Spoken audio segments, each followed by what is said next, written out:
എമ്പുരാൻ വിവാദത്തിനിടയിൽ ഇന്നലെ ഗോകുലഗോപാലിന്റെ വീട്ടിൽ ED raid നടക്കുന്നു. ഇപ്പോൾ പൃഥ്വിരാജിന് ആ സിനിമയിലെ പ്രധാനപ്പെട്ട ആളാണ് സംവിധായകൻ.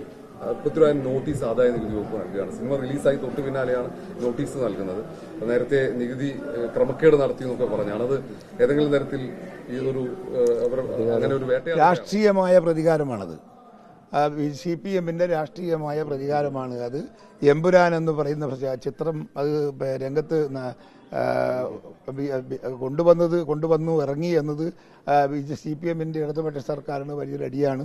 അതിനെതിരെയുള്ള ഒരു വിചാരങ്ങൾ അവർക്കുണ്ട് എന്നുള്ളത് സത്യം.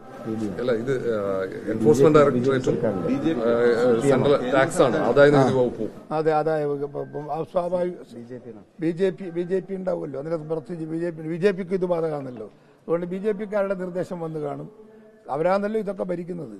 ഞങ്ങൾക്ക് കോൺഗ്രസിന് അല്ല, അതുപോലെ തന്നെ ഭരിക്കുന്ന പാർട്ടിക്ക് പോലുമല്ല. ചിലപ്പം പാർട്ടിക്ക് വിരുദ്ധമായി പാർട്ടിക്കകത്ത് തന്നെ തീരുമാനങ്ങൾ വന്നിട്ടുണ്ട് പലതും BJPന്റെ ഭാഗത്ത്. ഇപ്പോൾ അതുപോലുള്ള ഒരുപാട് പ്രശ്നങ്ങൾ ചർച്ച പാർട്ടിക്കകത്ത് നടക്കുന്നുണ്ട്, BJPക്കകത്ത് നടക്കുന്നുണ്ട്, പരസ്പര വിരുദ്ധമായ നടപടികൾ.